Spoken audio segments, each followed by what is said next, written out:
Buenos días, soy Verónica Olate, médico de familia, y en esta oportunidad les voy a comentar algo en relación a la medicina basada en la evidencia en atención primaria. La atención primaria, de acuerdo a la declaración de Alma-Ata, es la asistencia sanitaria esencial basada en métodos y tecnologías prácticos, científicamente fundados y socialmente aceptables, puestas al alcance de todos los individuos y familias de la comunidad mediante su plena participación y a un costo que la comunidad y el país puedan soportar, en todas y cada una de las etapas de su desarrollo con un espíritu de autorresponsabilidad y autodeterminación. Lo que en opinión del doctor Tejada es el cuidado integral de la salud para todas y por todos, constituyendo entonces la base de nuestro sistema de salud. La red de atención primaria en Chile está compuesta por más de 2.500 dispositivos de salud distribuidos en áreas urbanas y rurales, incluyendo los centros de salud familiar, los CECOF, las postas de salud rural, entre otros. Atiende alrededor del 80% de la población, lo que de acuerdo a las cifras del censo correspondería a alrededor de 13 millones de personas. Trabajan más de 50.000 funcionarios y realizan más de 103 prestaciones diferentes solo relacionadas con el plan de salud familiar. Existen muchas otras prestaciones que están incluidas dentro de otros tipos de programas. La forma de trabajar en la atención primaria se denomina modelo de atención integral con enfoque familiar y comunitario, que tiene como base fundamental tres principios, que son los tres principios que todo sistema de salud basado en atención primaria debería contemplar. Centrado en la persona, de manera integral y con continuidad de los cuidados. Esto significa que la atención primaria considera el trabajo desde el nacimiento, incluso antes, en la época preconcepcional, acompañando al individuo y a su familia en su contexto, hasta el periodo en el que debe partir. Eso significa que pasamos desde la promoción por la prevención, el tratamiento, la rehabilitación y los cuidados paliativos, sin olvidar la relación que se debe establecer de continuidad de la atención con los niveles de mayor complejidad biomédica. La atención primaria de salud tiene muchas actividades y para poder adentrarlos de manera lúdica en esto, les quiero presentar este video que es de la Municipalidad de Alto Hospicio y que nos habla un poco acerca de lo que se hace en atención primaria.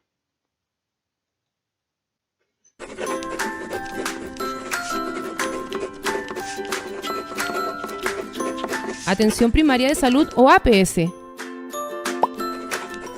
Desde que estamos en el vientre de nuestra madre, sabemos que nuestra salud estará bien cuidada, ya que son muchos los profesionales que trabajan en la atención primaria de salud, quienes nos brindan una canasta básica de prestaciones durante todo el desarrollo de nuestras vidas. APS es el primer nivel de contacto de los individuos, la familia y la comunidad con el sistema público de salud, brindando atención ambulatoria. Por esto es que se genera una canasta básica de prestaciones según programas de salud. Salud de niños y niñas. Aquí se encuentra el control del niño sano y de vacunación. Ambos servicios están orientados a entregar una atención completa a los pequeños. El primero es una orientación para los padres sobre el crecimiento de su hijo y con la vacunación se previenen futuras enfermedades en los menores. Salud de adolescentes. Este programa busca orientar y resguardar el buen desarrollo de los adolescentes a través de hábitos de vida saludables y facilitar el reconocimiento y detección de factores de riesgo. También se le entrega consejería de salud sexual y reproductiva para que tome decisiones que le permitan adoptar conductas saludables. Salud de la mujer. Existen dos ejes que ayudan a cuidar la salud de la mujer. El primero, el control ginecológico preventivo, que tiene como objetivo prevenir y detectar afecciones ginecológicas y o enfermedades de transmisión sexual. También están los controles prenatales, donde se pueden detectar a tiempo posibles complicaciones del futuro hijo. Es importante que alguien acompañe en todo el proceso de embarazo a la mujer.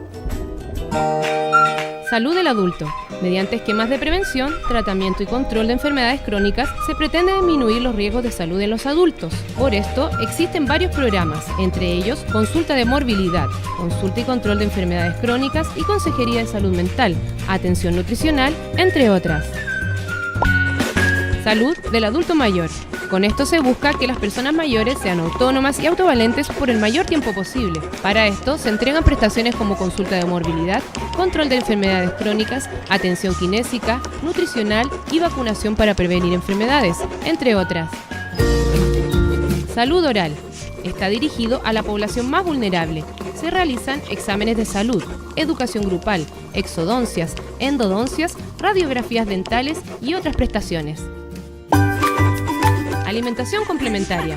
Promover la lactancia materna exclusiva hasta los 6 meses del niño. Fomentar crecimiento y desarrollo normal del menor de 6 años desde la gestación, con la finalidad de contribuir a prevenir y tratar las carencias nutricionales cuando sean adultos mayores. Durante todo el desarrollo de la vida del ser humano, la atención primaria de salud, o APS, está presente.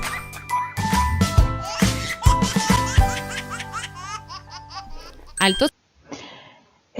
Espero que haya sido de su agrado esta manera más bien lúdica de presentarles una de las cosas que se hacen en la atención primaria. Como les señalaba anteriormente, son bastante más. Continuando con la presentación, y en el contexto de la atención primaria les voy a presentar el escenario número 1, que dice relación con que hace más de un año se distribuyó a todo el equipo de salud del CEFAM o Centro de Salud Familiar donde usted trabaja una guía de práctica clínica para el tratamiento de la hipertensión enviada por el MinSal. Desde la dirección del establecimiento se les advierte de una elevada prescripción de fármacos que no se corresponden con las pautas recomendadas en la guía, lo cual además ha supuesto un incremento imprevisto del gasto. De seguir así, concluye la nota, se deberán tomar medidas. Y en este escenario, usted como médico del CEFAM, entonces, se cuestiona, ¿cómo hacemos un buen uso o un uso adecuado de los medicamentos? ¿Basta con las indicaciones de las guías de práctica clínica? Y la respuesta, o parte de la respuesta, viene de mano de algunos estudios. En este caso les presento un estudio publicado en la Revista Clínica Española del año 2017 que se relaciona con la pluripatología, la polifarmacia, la complejidad terapéutica y el uso adecuado de la medicación. Y ellos refieren que prescribir bien consiste en seleccionar aquellos medicamentos de los que hay clara evidencia para su empleo en la indicación. Vale decir, no basta con la información aportada, por ejemplo, por los visitadores médicos. Además, cierto que son medicamentos adecuados a las circunstancias del paciente. Eso es muy importante considerar. No todos los pacientes pueden hacer uso de los mismos medicamentos. Debe ser bien tolerado, lo que nos va a asegurar, entre otras cosas, una mejor adherencia. Y además deben ser costo efectivos, o sea que tengan su mayor efecto al menor costo posible, en un espacio, ¿cierto?, donde todos sabemos que los recursos son escasos y las necesidades en salud son amplias. Entonces, esto viene a responder un poco a cómo hacemos uso adecuado de la medicación. Tenemos que tener todas estas consideraciones para poder prescribir de buena manera. ¿Bastará solo una guía de práctica clínica? Como ustedes saben, las guías de práctica clínica han sido clásicamente definidas como recomendaciones destinadas a optimizar el cuidado del paciente, basadas en revisiones sistemáticas de la evidencia, ¿cierto?, donde se evalúan los riesgos y beneficios de las diferentes alternativas del cuidado. Sin duda, el uso de las guías de práctica clínica ayudan a uniformar los criterios, ¿cierto?, lo que permite, ¿cierto?, una mejor atención de los pacientes y por lo mismo entonces son acciones que han sido implementadas en distintos países. Sin embargo, es importante mencionar que estas guías de práctica clínica no están exentas de error o de dificultades en su creación. De hecho, de esto da cuenta una publicación en la Revista Médica de Chile del año 2016 que habla de la evaluación de la calidad de las guías de práctica clínica de los 80 problemas de salud del régimen de garantías explícitas en salud. Y aquí entonces, como conclusión, después de aplicar un instrumento, ¿cierto? Los resultados favorables en la definición del alcance y los objetivos de estas 80 guías clínicas. Eso significa que cuando se planteó la población objetivo, ¿cierto? Y el para qué de estas guías estuvo adecuado. Además, hubo claridad de la presentación e independencia de la editorial. O sea, era una guía fácil de leer, fácil de aprender y además no existían conflictos de interés. Pero para aquellos dominios que requieren mayor trabajo metodológico, como por ejemplo la participación de los implicados, o sea, que las personas que van a utilizar esta guía estén al tanto, ¿cierto? Y el rigor en la elaboración y la aplicabilidad, los resultados fueron deficientes. Entonces, con esto les quiero plantear que no solamente basta lo que aparece en las guías de práctica clínica, que si bien, como mencionamos, era una muy buena herramienta para estandarizar el cuidado de los pacientes, también tenemos que aplicar nuestro criterio médico. Escenario 2. Desde la dirección les llega la indicación a los médicos del CESFAM, donde trabaja, que ya no podrán participar de las reuniones de equipo porque se necesita todas las horas médicas disponibles para realizar controles crónicos a los pacientes bajo control por epilepsia, por hipotiroidismo, por hipertensión, diabetes, dislipidemia y artrosis. Todos programas, como ustedes bien deben saber, que existen en la atención primaria, en donde se les controla a los pacientes, ¿cierto?, por patología. Y aseguran entonces que es indispensable aumentar el número de los controles para poder cumplir con las metas que se fijan año a año. Y en este contexto, entonces usted se pregunta, ¿qué hacemos con una persona que tiene una enfermedad crónica? Bueno, cuando hay una persona que tiene una enfermedad crónica, como el asma, por ejemplo, nosotros le aplicamos el protocolo 1, que en este caso sería la guía GES de asma, ¿cierto? Si tenemos un paciente que tiene epilepsia, le vamos a aplicar, ¿cierto?, la guía clínica de epilepsia. Parece ser un poco más fácil de abordar. Pero, ¿qué ocurre cuando tenemos una persona que tiene diabetes, epilepsia, dislipidemia e hipertensión?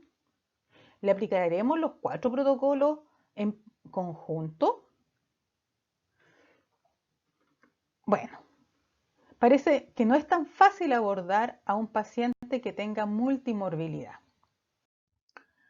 Y usted en ese contexto se pregunta, ¿a quiénes entonces debemos controlar? ¿Cómo tenemos que controlarlos? ¿Realmente será necesario realizar tantos controles por separado, ¿cierto? Primero un control de epilepsia, después que venga otro día el control de diabetes, después que venga otro día el control de artrosis. Y entonces el mismo paciente termina yendo al consultorio 4 o 5 veces por controles distintos. O también se puede preguntar qué tipo de controles necesitamos realizar.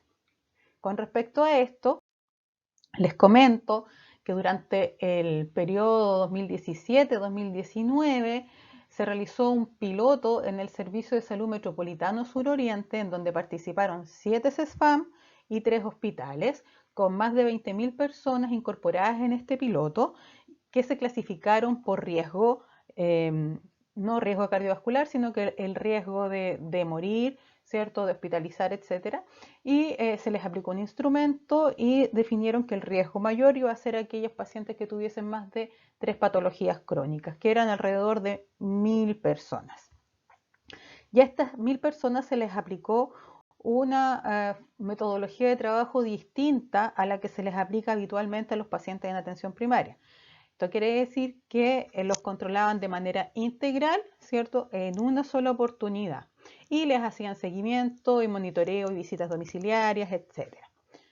Y entonces lograron definir, estos son los resultados preliminares, en un periodo de un poco más de un año, entonces, que se producía una disminución de la probabilidad de morir, una disminución de la probabilidad de hospitalización y una disminución en los días de estadía hospitalaria. Entonces, ¿qué significa esto? Que probablemente la multimorbilidad es algo que tenemos que abordar de una forma distinta, ¿cierto? De una forma centrada en el paciente con un enfoque en su multimorbilidad. Entonces, como les planteaba, la multimorbilidad es un concepto relativamente nuevo y que hace mención a las personas que presentan más de 2 patologías crónicas y en donde, como es un concepto de análisis reciente, aún se están evaluando las posibilidades de manejo que ellas pudiesen tener. En el entendido cierto de que la consulta de un paciente con multimorbilidad es mucho más compleja que la de un paciente con una única enfermedad. Y entonces surgen estos principios de Ariadne que nos orientan un poco el trabajo con este tipo de población y en donde plantean básicamente 3 líneas. Uno que es evaluar ¿cierto? La interacción potencial, los problemas de salud y tratamientos que tiene el paciente, su constitución y el contexto en el cual vive. Identificar las preferencias y prioridades, los resultados más o menos deseados por el paciente, es súper importante considerar. Y finalmente realizar un plan de abordaje individualizado, adaptado a cada persona con la idea de mantener un tratamiento realista, ¿cierto? Y que nos permita cumplir con los objetivos de la terapia. Escenario 3. Usted es el encargado del programa cardiovascular de su CEFAM y considera que una forma para mejorar el nivel de compensación de sus pacientes es realizarles educación cuando asistan a control. Solicita autorización al director para aumentar los rendimientos de los controles para todos los profesionales que participan del programa cardiovascular, vale decir, médicos, enfermeras, nutricionistas, con el objetivo de realizar educación. Evaluada la estrategia a un año de la intervención, se da cuenta que los pacientes mantienen las condiciones iniciales. Y entonces usted se pregunta, ¿será la educación individual la mejor alternativa para ayudar a mejorar la compensación? ¿Qué otras formas existen para ayudar a mejorar la compensación en nuestros pacientes? Con respecto a la primera pregunta, ¿será entonces la educación individual la mejor alternativa? El doctor Neira junto a su equipo nos presentan el trabajo de efectividad de intervenciones grupales versus individuales en el manejo de pacientes crónicos que fue publicado en la Revista Médica de Chile en el año 2019 y en donde nos plantean que las actividades grupales de prevención centradas principalmente en la educación son más eficientes y costo efectivas que las actividades individuales. Asimismo, plantean que existe una mayor efectividad de las intervenciones grupales en el control glicémico de los pacientes diabéticos.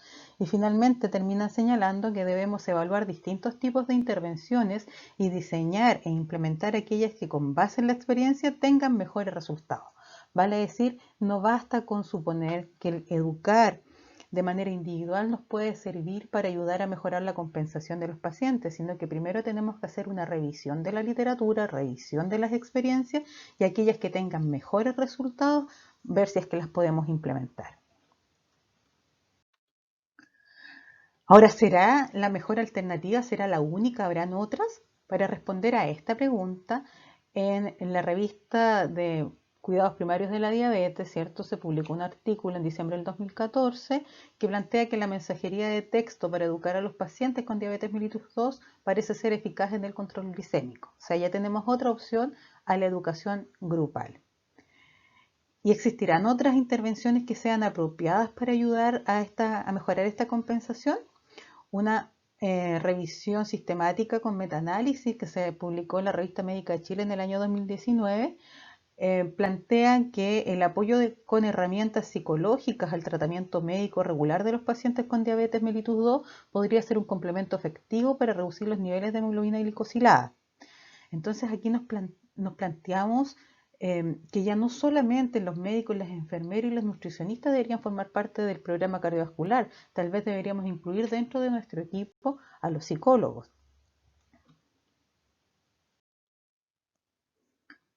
Escenario 4. El director de su CEFAM encomienda realizar el diagnóstico participativo del CEFAM a un equipo del sector con la salvedad de que solo participen algunos funcionarios, pues se necesitan las horas disponibles para realizar actividades asistenciales. Y agrega que considera que el diagnóstico participativo es una actividad que requiere mucho tiempo y no compensa el tiempo invertido, o sea, no es costo efectivo. Y usted se pregunta, ¿Es importante la participación de las personas, de la población, de la comunidad? ¿Será que el director tiene razón? Una revisión sistemática de la participación de los pacientes en la planificación y el desarrollo de la atención médica que se publicó en el año 2002 en la British Medical Journal y en donde se hizo una revisión de los escritos en inglés o de los reportes en inglés en relación a la materia desde el año 1966 hasta octubre del año 2000 y que logró identificar 42 artículos que cumplían con los criterios de inclusión, plantea que la evidencia respalda la noción de que la participación de los pacientes ha contribuido a cambios en la prestación de servicios en una variedad de entornos diferentes.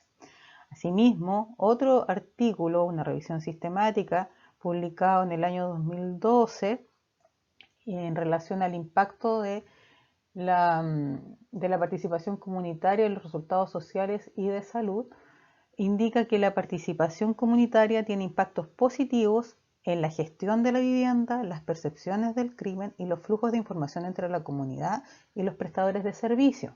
Pero asimismo también señala que se necesitan desarrollos metodológicos para permitir que los estudios de intervenciones sociales complejas proporcionen evidencia sólida del impacto de la población en relación con la participación de la comunidad, que es un poco lo que plantea también este paper publicado en el año 1994, que versa sobre la participación comunitaria, ¿cierto? Si es una necesidad, una excusa o una estrategia. Y en realidad plantean que bajo el término de participación comunitaria se agrupan propuestas muy heterogéneas, por lo tanto resulta un poco difícil evaluar el impacto de la participación comunitaria en la salud, que es entonces lo que habían planteado las dos revisiones anteriores con fechas más próximas, puesto que hay que considerar tres dimensiones importantes de lo que es la participación comunitaria: la pertinencia de la práctica, las características de su implementación y los resultados que genera. Con esto les planteo que si bien es cierto, se reconoce la acción de la participación comunitaria en distintos ámbitos, no existe la posibilidad en este minuto o a la fecha, o que yo conozca al menos, ¿cierto?, de poder definir el resultado o el real impacto que tiene la participación comunitaria en salud, sin obviar evidentemente que es algo muy necesario. De este modo, las situaciones de incertidumbre presentes en el trabajo diario de la atención primaria son múltiples. La medicina basada en la evidencia representa una oportunidad para mejorar lo que sabemos y lo que hacemos o no debemos hacer, teniendo claro que no debemos olvidar que siempre debemos incorporar a la valoración crítica de la literatura o de la evidencia nuestros conocimientos y el contexto particular de cada situación. Y en este sentido me gustaría hacer, y ya para ir finalizando, una reflexión en relación a la seguridad del paciente, que corresponde entonces a la reducción del riesgo de daños innecesarios relacionados con la atención sanitaria hasta un mínimo aceptable. En relación a esto, la seguridad del paciente, la OMS indica que 4 de cada 10 pacientes sufren daños en la atención primaria ambulatoria. El 80% de los casos son prevenibles. Y los errores mayormente perjudiciales tienen que ver con el diagnóstico, con la prescripción y con el uso de medicamentos. En relación al diagnóstico, les puedo mencionar que alrededor del 5% de las atenciones ambulatorias de adultos en Estados Unidos presenta errores diagnósticos y ello contribuye a un 10% de la mortalidad. Se estima que en los países de menores ingresos el error diagnóstico es mayor, tanto por las dificultades de acceso a la atención como las dificultades de acceso a pruebas diagnósticas. En relación a la prescripción de medicamentos pasa algo más bien similar. Entonces, la reducción del riesgo de daños innecesarios relacionados con la atención sanitaria hasta un mínimo aceptables nos lleva a pensar en la calidad, que es reconocida por la Organización Mundial de la Salud como la capacidad de entregar una atención sanitaria en la que cada paciente reciba el conjunto de servicios diagnósticos y terapéuticos más adecuados para conseguir una atención sanitaria óptima, teniendo en cuenta todos los factores y los conocimientos del paciente y el servicio médico, y lograr el mejor resultado con el mínimo riesgo de efectos iatrogénicos y la máxima satisfacción del paciente en todo el proceso. lo que nos lleva a pensar entonces en que la atención primaria se debe realizar un proceso de mejora continua, donde la medicina basada en la evidencia sin duda alguna tiene un rol importante. Muchas gracias.